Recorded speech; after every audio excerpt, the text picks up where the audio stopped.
Hi, this is Colin Andrews Egbert with realestateinvestor.com. How are you? There's an article that I wrote that I'd like to kind of go over it a little bit with you, also maybe provide a little bit of commentary, but I think it's important. For me, I like to learn more through video, through audio, so that's what we're going to do here. If you're more of an article person, you can find this article as well, but I'd like to go over this a little bit with you in different media forms, so to say. So this article is titled "Rising Foreclosure Rates Are Great for Real Estate Investors." So here it goes. The current mortgage rate crisis is a golden opportunity for real estate investors to turn quick profit, provided they're in the right areas of the country. Even with the President and Congress and the Federal Reserve working to make an amicable rate freeze on adjustable rate mortgages, year over year, foreclosure rates for the fourth quarter of 2007 are primed to almost triple.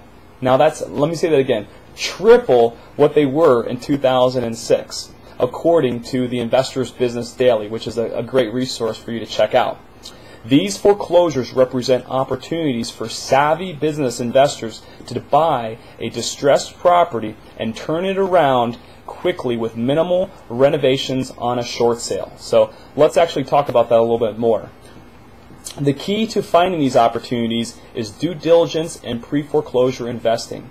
You can find public foreclosure notices in your local newspapers. For us, we have a Financial Times. It's a newspaper that prints all the legal notices, the evictions, the deaths. That's where we find it. In Franklin County, it's called the Ohio Reporter. So that's something for you to check out. The Recorder, excuse me. So picking the right foreclosure property is always a tricky one. Factors to look for are how median prices of a housing relative to average wages. If the median housing price is still more than 10x the median wage in the zip code, with information freely available from the U.S. Census and the IRS, and often it's tracked by local counties as part of their business relocation programs. It's probably best to let the market continue its deflationary spiral. You may also want to check HUD listings. Many HUD properties that have been held for 6 months or more are sold for $1. Admittedly, they're not always in prime development areas, but there are things that can be done with them, particularly at that price. Now, we've all heard about, buy properties for $1 and such. I have seen some properties that essentially they've been repoed.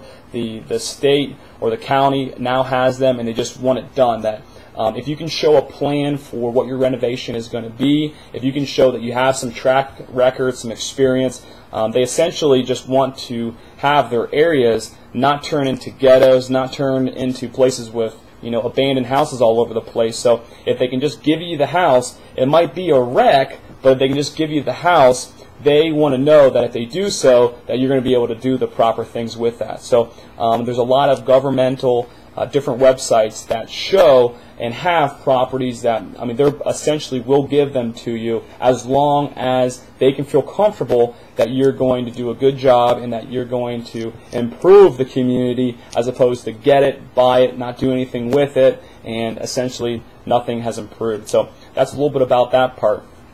Now let's talk about the actual process. The actual process of a foreclosure offers several opportunities to invest.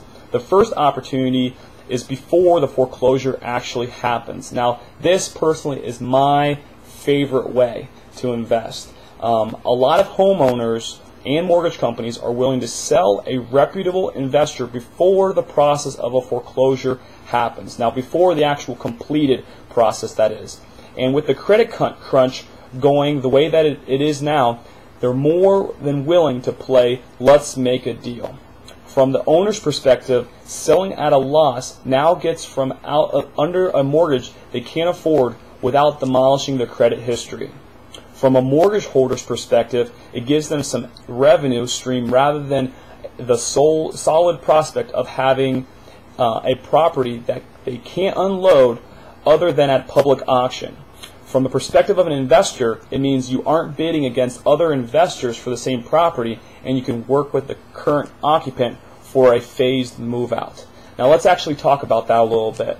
Now, for me, as I said in the article, you don't have to compete with others if you can get it beforehand.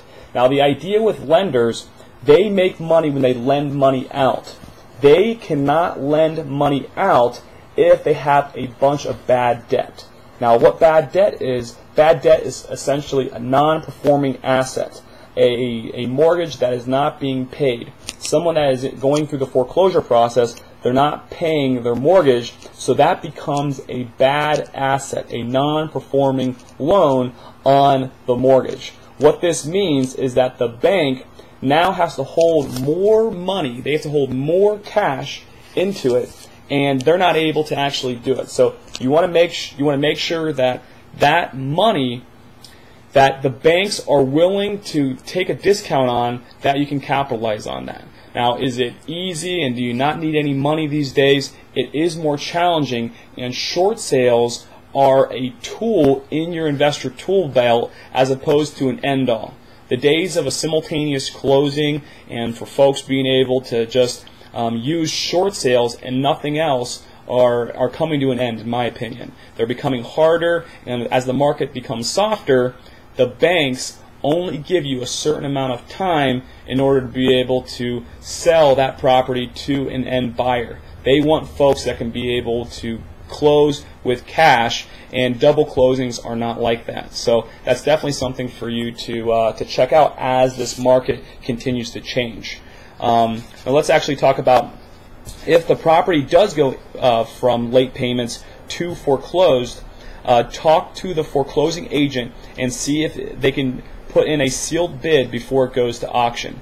Many of the same arguments as above apply. This is a good opportunity to do some pre-foreclosure investing, though it opens you up to competition from other investors. So again, from the 0 day, meaning that they're not late at all, to usually the 90-day, if they are behind in payments that time, no one knows about them. It's a great way that when they're in that 60 to 90-day area, before the bank starts the foreclosure process, to talk to them to see if you can be able to work something out with them. However, after that 90 days and the bank issues and starts the foreclosure process, at that point, that's when it becomes public knowledge and you have a whole bunch of extra competition, as I spoke about in the article.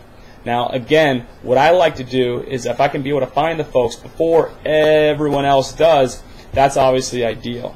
And if we can be able to work something out with them beforehand, generally, if we're talking short sales, you cannot be able to do a short sale unless it's 90 days or longer behind. And the reason why is that the banks feel like that there isn't enough desperation, there isn't enough motivation or struggle for them to be able to do so. So usually it actually has to be beyond the 90 days in order for the bank to actually do a short sale. Before 90 days, there's some other things that you can be able to use, such as taking over payments, sub-2, and other ways. But that is essentially a little bit about the foreclosure process. And again, the article is titled, if you want to look it up, Raising Foreclosure Rates Are Great for Real Estate Investors. So I hope that was helpful, and don't forget, check out realestateinvestor.com.